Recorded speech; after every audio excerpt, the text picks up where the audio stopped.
would call What About Bob a great movie or a terrible movie, yet it's still an interesting movie to talk about. I've definitely known a lot of people who have enjoyed this film, I've definitely known a lot of people who haven't enjoyed this film, but again, I don't know anyone that loves or hates it, and it all kind of comes around to one thing: what you think of the two lead actors. Not them and their personal lives or anything, just their acting style, which I guess you could argue are very different. Bill Murray being very loose and laid back and always kind of doing his own thing, and Richard Dreyfuss being very precise and over the top and definitely tries to play a variety of roles as opposed to just kind of playing himself. On the surface, for a movie like this, you would think this casting is ideal, and yeah, to a lot of people it is, but to others, like myself, it's a major glaring problem, but we'll get to that in a minute. Bill Murray plays Bob Wiley, an upbeat but chronically nervous man who has just about everything you can imagine wrong with him. He can't leave the house, he's OCD, he's afraid of just about everything. He does, however, make his way to see Dr. Leo Marvin, played by Richard Dreyfuss. He's helped people like Bob before, though not quite to this extreme a case. And seeing how he's about to go on vacation, he throws his book at him, tosses him out, and thinks that's the last he's ever gonna see of him, at least until after his trip. Little does he know, though, that Bob follows him to his vacation spot. Yeah, this is borderline a stalker film. And as you probably put together, he drives the good doctor nuts, but seems to get along with the family, as he seems like a more loving family member than Marvin does half the time. So it's two completely different kind of control freaks, trying to fight for attention without even being aware they're fighting for attention. So okay, it's definitely a good setup, and like I said, you would think these two actors would be perfect for these roles. But whenever somebody doesn't like this movie, it always comes down to one thing. They usually like one of these actors and not the other. And honestly, I'm the same way. The actor I like is Bill Murray. I can't help it. I just love this guy. I love his style, love the way he says his lines. I know he's not like disappearing into roles or anything, but there's just an infectious joy about him. The actor I don't like is Richard Dreyfuss. And here's the thing. I feel like I could like him in this role, but they make a big error. As soon as Bob meets Marvin, he's already too annoyed. There's not much further you can go from here. Now, sometimes in films that works. I really love in Planes, Trains, and Automobiles, they get the big argument where they say they hate each other and one does the big emotional speech really early on, so you're kind of wondering, well, where are they gonna go from here then? Like, they got that moment out of the way that's usually saved for the third act.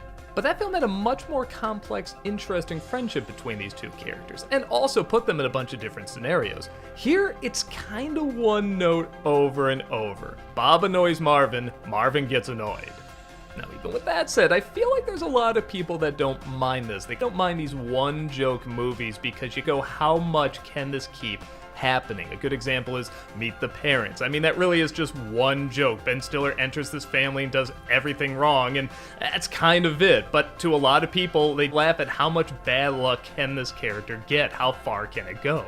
For me, I either need a scenario where more is going on, or I need more interesting characters. And like I said, Bob in a strange way is interesting. Like, he's not looking to hurt anyone, yet he constantly is, or at the very least hurting this one guy, and yet he's so upbeat. He just wants to help. He loves that this guy is transforming his life without even trying, and in a weird way, that's kind of what Bob is doing to him. He's transforming his life for the worse without even trying.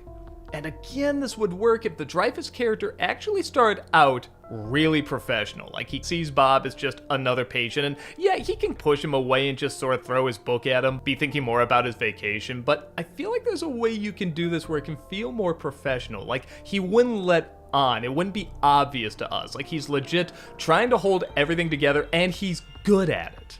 But it's kind of like the issue Stephen King had with Jack Nicholson, The Shining. Like, he's already very clearly showing that he's uncomfortable, and you can't really leave that much room for someone to deteriorate into madness. And to The Shining's credit, I think that was the point, and to this film's credit, I think that's also the point. Like, you see this guy isn't exactly doing the best with his family, and he's got a big ego. There's this news show that's gonna do a story on him, and of course he's obsessing over it. But all I was thinking was, if you got an actor who really scaled this back and played it more subtle, like say Nathan Fielder or Bob Newhart or something like that, I'd be laughing at these moments more because I feel like I'd be discovering something new about these people. Like, oh, this guy seemed really professional at the beginning, but then you see he can be unprofessional and a little selfish and has a big ego, and the comedy would come from discovering twists and turns about this guy you didn't know about originally.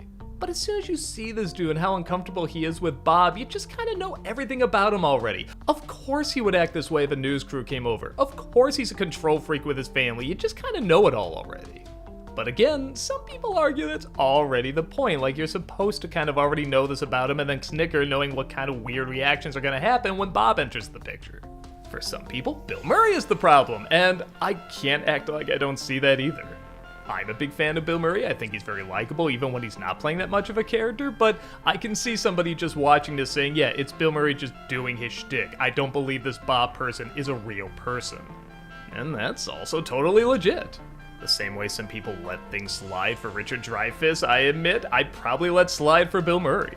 I guess a part of me does see how this could be a great dark comedy if it just really committed even more to a professional doctor's life being destroyed, and you gotta question how much was Bob and how much was himself. Like, you're legit really questioning it. You don't just look at this character and be like, oh yeah, he's a control freak, he's gonna get his comeuppance. If this was like some sort of demented A24 comedy, I feel like I could get behind it even more.